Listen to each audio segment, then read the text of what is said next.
everybody. I'm Kathy Klotz-Guest, and I'm the founder of Keeping It Human and the author of Stop Boring Me. And the best advice I ever got was really to listen to your guts. And if it's telling you to do something, find a way to make that happen.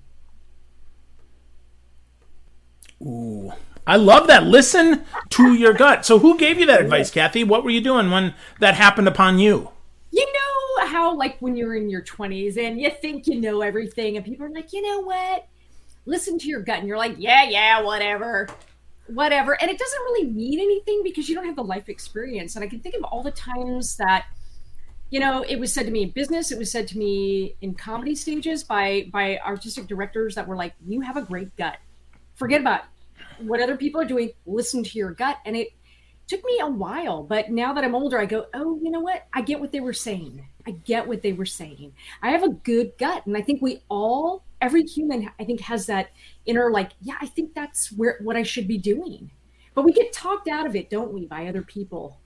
Yeah. Yeah. Well, experience, right?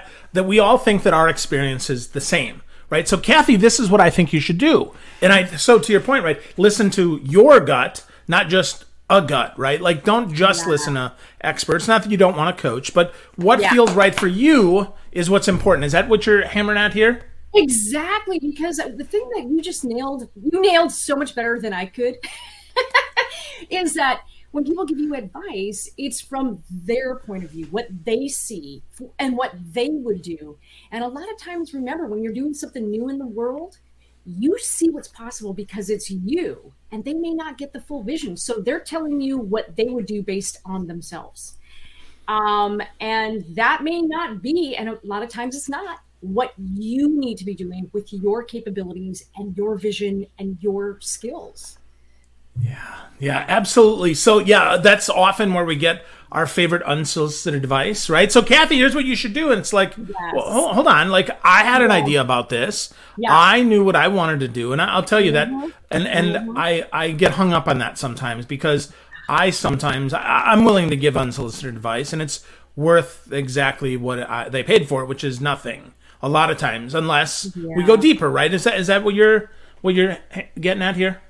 Yeah, exactly. Like, if I ask somebody, like, you're a good friend, and if I go to you and go, hey, Phil, I'm like dealing with this kind of thing, what do you think? Then it's, I want your advice.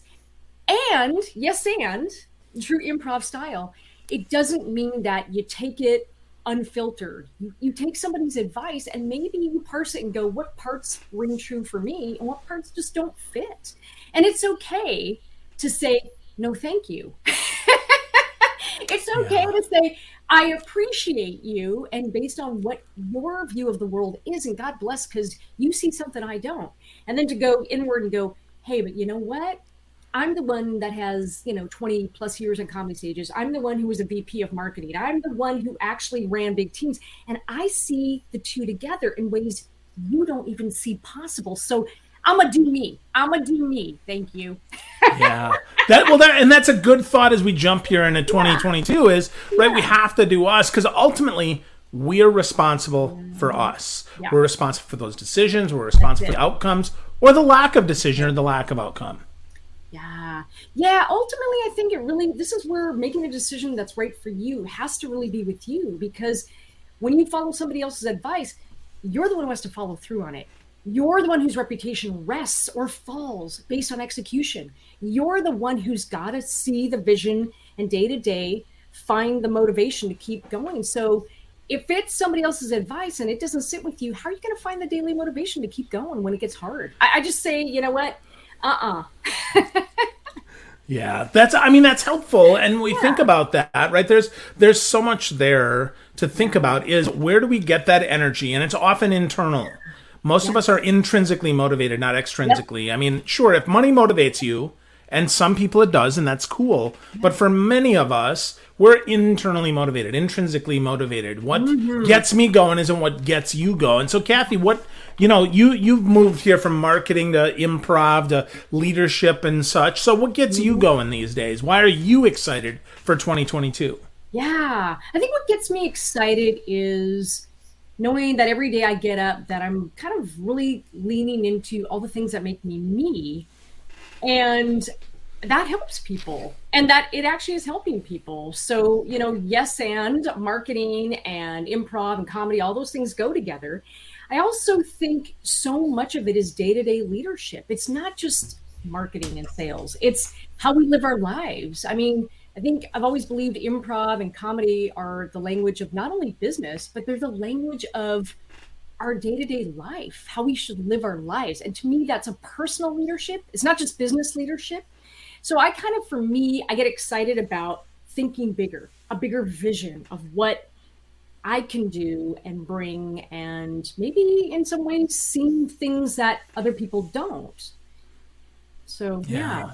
Well, that absolutely is why you coach on transformation. That's why you speak and train on transformation, because to transform, we have to see that outcome. I would say, the caterpillar may not see that they become a butterfly, to use the oldest cliche in the book, but they know that there's something more that they could not have seen without some help, without some transformation. And sometimes that hurts a lot. So talk to me about that, Kathy. What are some of the maybe pitfalls of transformation that can prevent us from becoming who we need to be? I think one of the big pitfalls I see, and we all do it, is we have such a vision for our lives of what it should be, and we have to sort of accept where we're at. So I call these truth gaps. Like, we all have these big, giant, like, human truth gaps in our lives between where we want to be and where we are. And most people struggle to accept that. So they never make the change because it's too painful. It's too painful. And we can't change if we're not willing to look at that part of our lives and go, ew, yucky. But at the same time, laugh at it. Like, if we could be more patient and have more empathy for ourselves, I'm telling you, if you can look at your own truth gap with humor, imagine how that changes your empathy muscle towards yourself and other people. Interesting. That's a big one. That's a big one. Huh. So let's dig into that one a little bit before we move on to the next gap here. So diving into our own truth gap between where we are, where we want to be, and maybe even, the truth that, is this even something I really want? Or is this something that somebody else wanted? Is that a truth gap that we get stuck in? Oh, yes. It's like living somebody else's truth gap. It's like, that is, you fell into a crevice and it wasn't your crevice to fall into. It's like, and unless it has chocolate and tequila, for me, I'm not interested in your truth gap. Like, I need to own what I want. And so the truth gap that you have to explore, every human, I had to, you have to, everyone has to, is, what do you really want? Like, and the biggest thing, Phil, is people are so afraid to admit it, because if they admit that what they really want isn't what they're doing, we're depressed, we get scared, we think, oh my gosh, I'll never get what I want. And it's scary to confront. But the only way the truth gap really works for ourselves is if we're willing to look at what we really want. We don't have to tell anybody, right? Just, what do you really want, and where are you with that? That can be sometimes a very shocking, hard to look at gap, but it only works if you're willing to be honest. So asking ourselves what we really want, even if it's just us, right? And then knowing where are we right now. I think those are two powerful things. I'll tell you, today's kind of the first work day of the year for me. And so I'm looking, every year I look at things. So I had to write down my measurements this year, right? What's in my bank account? What do I weigh? What am I working on? Where really am I with those things? And I'll tell you, I don't want to face the truth on some of those. I'm like, oh, those suck. So how do we own that, Kathy? How do we find that humor so that we can own our own stuff, so that we can actually take those actions? Okay, so everyone has psychological junk in their trunk. Everybody does. So you're human. Congratulations, we all have it. Some of us have a duffel bag. Some of us have a U-Haul. Size doesn't matter. It's about looking at your life and find the humor. For example, one of the things I really wanted to do was work on my third book during COVID. And I didn't. You know why? Because I was like, for 6 months, I was like curled up in the fetal position going, oh my God, oh my God, oh my God. But be honest with yourself and laugh at that. Sitting on the couch, thinking about doing exercise isn't getting you closer to your fitness goals. We all do it, Crap. right? Oh, Sitting crap. on the couch, swiping right on Tinder isn't helping you meet somebody in real life. So here's what I want you to do. Get very clear on what it is you want. Not your mom, not your friends, what you want. And where you're at, find something, whether it's a fitness goal, a money goal, right? Whatever it is, and find the humor in it. Envision yourself like, yeah, you know what? I want financial independence. But meanwhile, you're spending all your money on Starbucks and buying clothes you never wear. Instead of getting angry at yourself, find the humor and the absurdity in it. I mean, hello, right? I envisioned I was going to do all this stuff. And I mean, I was like parenting, doing perimenopause. I said it in a pandemic. And I was like, make it stop. But if you can laugh at that and own it, my God, how freeing. Because now you're accepting your imperfection. Don't beat yourself up. Laugh. Laugh and accept that imperfection. Ooh, radical self-acceptance is a powerful thing, that, but it's a hard thing. But if we have humor, Yes. it can be much easier, right? To your point, yes.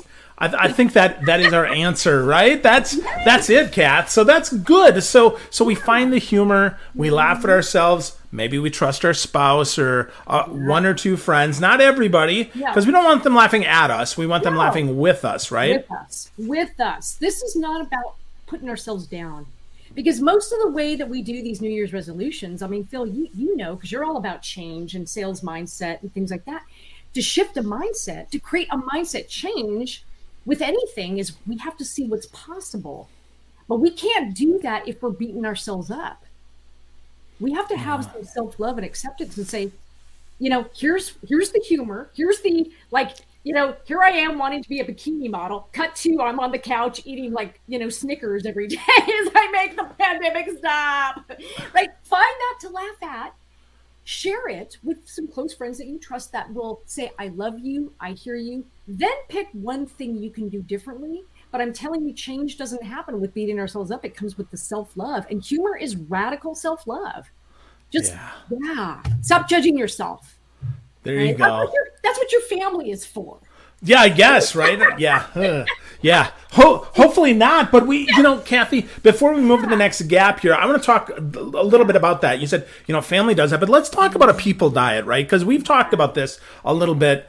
Do we have to keep everybody around us just because the world says we should? Or how do we decide who stays in our life? Man, I think it's such a brilliant question, Phil, because I think we've all been through so much lately in the last 2 years that I think many of us have changed. I dare anybody say the last, almost 2 years hasn't been transformational in some way for us. And look, the transformation wasn't necessarily chosen.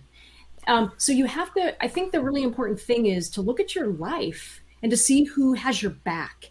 I come from the world of improv and comedy. And in improv, we have a saying, I got your back. And the really important thing is when you turn around, who is there that loves you no matter what? Because you need those people. You need to show up for those people and they need to show up for you. And it's okay to go on a people diet of people who don't bring you joy, who never support you. The friends that are never happy for you. As soon as you get something wonderful, they find a way to shit on it. Or they're like pigeons. They're like pigeons on your brand new car, washed car. Or they're the people that as soon as you have a big milestone, instead of celebrating with you, which is the correct response in the friendship manual, they're the first to go, oh my God, how'd you get that? How'd you get that? What did you do? Like they can't be happy for you for 5 minutes. So I hate to say it, people who don't express joy have your back, and people who don't share your values of integrity and you're out of alignment around them, you're trying to fit in, to squeeze in. I'm sorry to say, you don't need those people. You don't need those people. Yeah. Wow. So how do we get rid of them, Kathy? How do we go on this diet? And I mean that, right? Because sometimes this can be gentle. This doesn't have, or maybe not, right? Maybe we have to rip the bandage off, but I don't know. I guess for me, like people are at the heart of my heart. Yeah. They're right in the center. Yeah. And I'm like, I don't know. So what do you think, Kath? How do we make this better? How do we go on this people diet? I think there are people that sometimes you have to have a conversation with if you think that they can either opt in or opt out. If you think there's something there's a value that they might see how you feel, you try. And then if they go, it's more important to me to be liked in this cool group than it is for me to stand up and do the right thing, you let them go. And that may mean, like, not in a mean way. Like, there's very few people that I've ever like blocked. There's very few people. I just stopped responding. I stopped commenting on their posts, and I kind of let them slip away. Right? It's like Leo DiCaprio. It's like, I love you, but you're dying. I gotta let you go. Although there was room on that thing. Can we just agree that there was room for him in Titanic on that little thing? But that's another thing.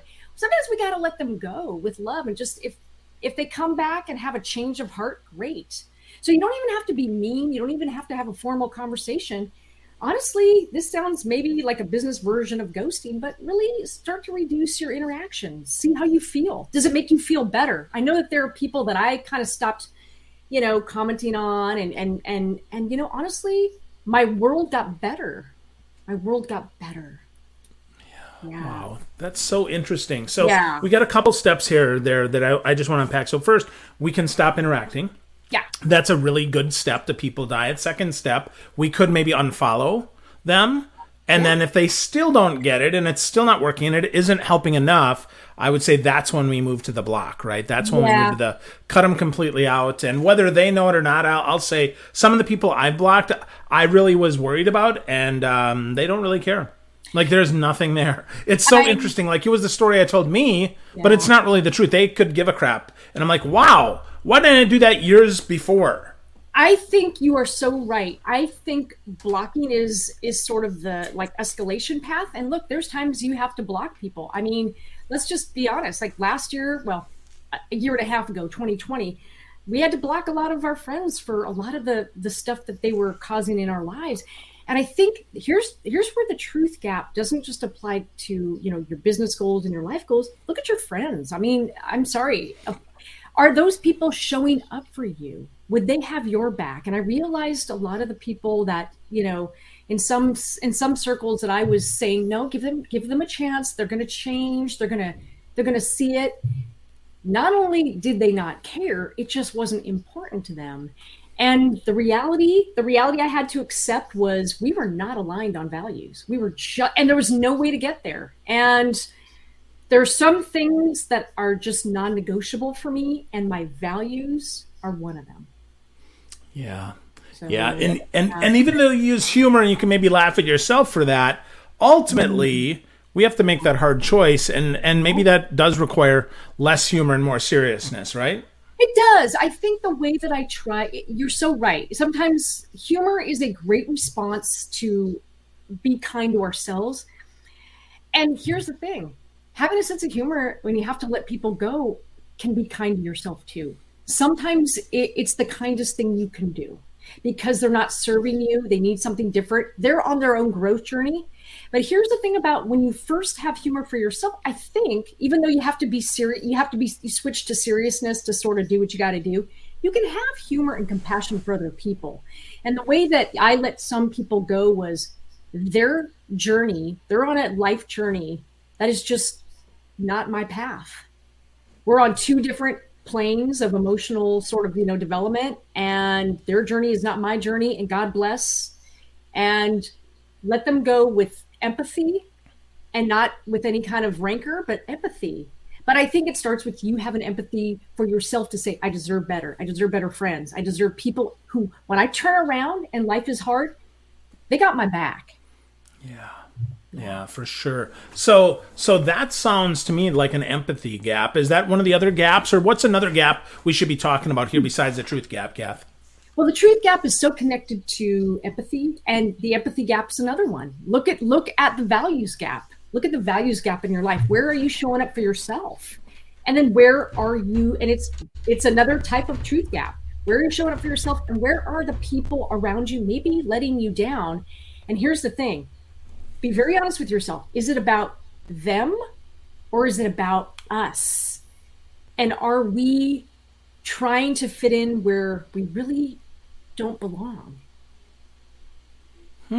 How do we know, Kathy? How do we know that, right? Because sometimes I think our own experience clouds our vision, if you will, and maybe our values. And sometimes, some are prone to more, oh, it's my fault, and some are prone to, nope, obviously everybody else's fault. So how do we kind of find that gap and be truthful with ourselves? Well, here's the thing that I sort of apply. I look at spaces and places and the faces that you've surrounded yourself with, and ask yourself really honestly, do I have to be somebody else to fit in? Am I being somebody other than myself to fit in? And if the honest answer is yes, then take some ownership of the fact that you've wanted so badly to fit in that you contorted yourself and settled. So take some responsibility with compassion. Don't beat yourself up. Don't You're not there to change the people that you're trying to squeeze in with. You can't do that. But you can say, you know what? I got to take myself out of this situation because it does not bring out the best in me. It makes me feel awful. And I don't like who I am when I'm in those situations.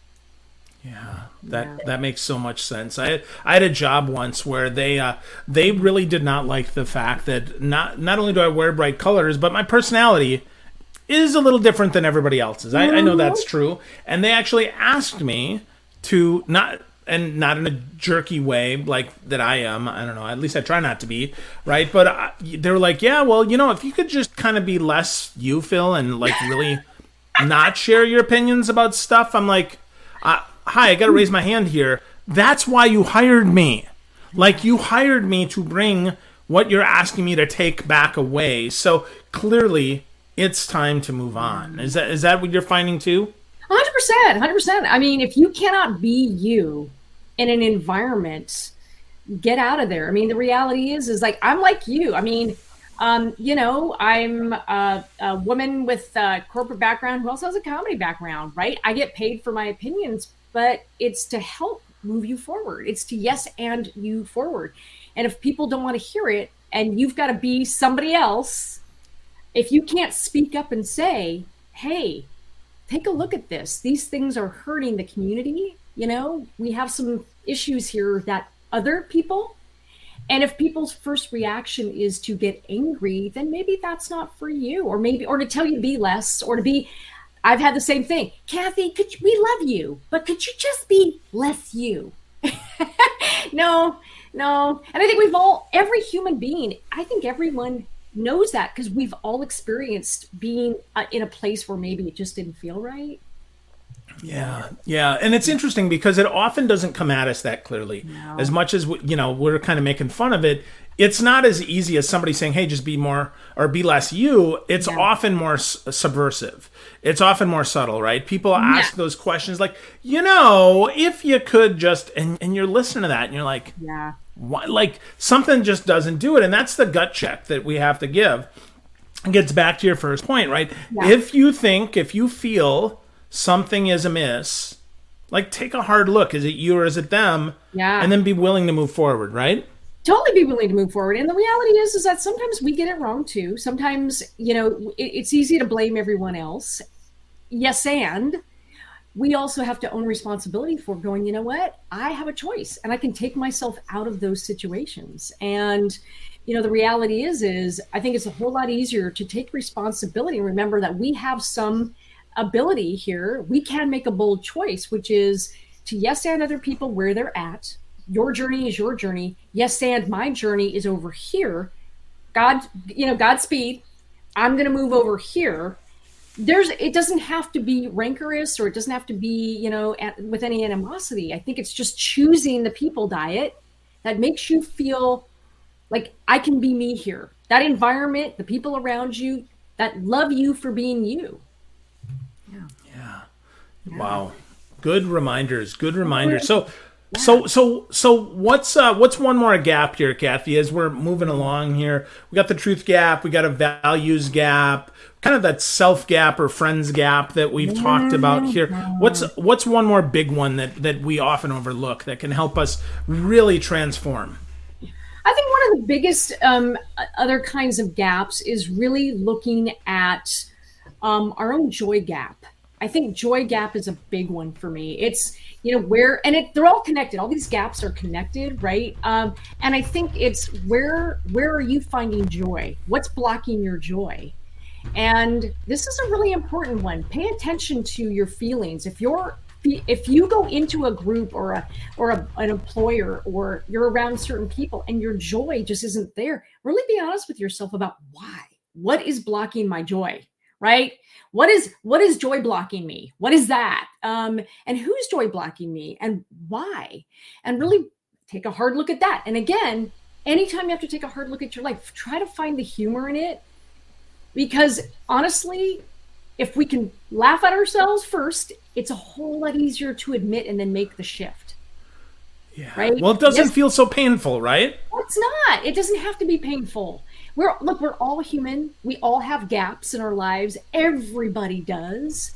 And it's okay to be imperfect and to admit, because congratulations, you're human. But I think one of the biggest reasons why we fail with a lot of these shifts is because we beat ourselves up. Why can't I get it right? Why can't I be better? And we beat ourselves up. And, compassion is what gets us there. Empathy and humor helps us reframe in a positive way, in ways that beating ourselves up and more judgment's just never going to do. It's never going to do, right? It's never going to do. Yeah. Yeah. Laughing at ourselves is so helpful, and finding ways to find that humor is so powerful. So Kathy, tell me, give us a little teaser here. What's book 3 going to be about? I know it's not going to be out for a while yet, but tease me a little bit here. What's book 3 about? I think book 3 is really going to have a thread of what we're talking about, which is the personal and business transformation of humor. It's going to be, all my other books have been sort of like, marketing, storytelling, and humor and all that other stuff. This is really going to be, I think, the heart of the pyramid, which is kind of more self-actualization. I know I sound like one of those like coaches. Oh my God, I am. But it's but it's not really, honestly. It's just, I think sometimes we forget. We get so hung up on humor being scary because we think it's about being funny. And I want to disabuse us of that notion. It's not about being funny for other people. Humor is about owning your own joy and being honest with yourself and going, hey, I'm entitled to laugh. And even if nobody laughs, it makes me happy. And when I have humor, and yes, I had myself humor and improv, it's so much easier for me to change my mindset. And so I want people to understand that. So I think the book 3 is going to have a whole lot of that thread in it. Yes. That's awesome. Good. Yeah. Good. Well, I love that definition of humor. And I think that's something that we can bring to our lives every day. Own your own joy. Find ways to be happy and joyful in where you are and what you are, and mind that gap. Ask yourself, do I have to be someone else to fit in? And if so, get the heck out of there. But start by getting clear on what you want and where you are right now, and find the joy in that. Would that be a good way to sum up what we talked about today, Kath? What did I miss? Absolutely. You want that mind shift? Mind shifts never start with self-flagellation. We got to stop beating ourselves up. Have some humor. Laugh at it. Own it. Give yourself some of that self-love and radical self-acceptance. Absolutely. Yeah. And guess what? We all while you're laughing at yourself, understand that everyone else has their own truth gap too. You're not alone. You're not alone. Yeah. Yeah. You're not special, but you are, just like everybody else, right? Exactly. Your mama wasn't lying to you. You are special, just like everyone. Yes. That's right. Yeah. So, Kathy, if folks want to get more of your goodness and want to get connected to you and have a conversation more deeply about transformation or humor or joy, where would they go? Well, you can go to keepingithuman.com. You can also connect with me here on LinkedIn, Kathy Klotz-Guest, at all the socials. But yeah, keepingithuman.com or LinkedIn are the primary ways, and I'd love to hear from you. Awesome. So folks, get connected, get transforming your life and your work with some humor. Humor is about owning your own joy. Kathy taught us that very well today, and I'm grateful for her and grateful for you for listening, for watching, and for bringing me joy every day. Thank you, Kathy. I appreciate you, my friend. Oh, back at you, Phil. Back at you.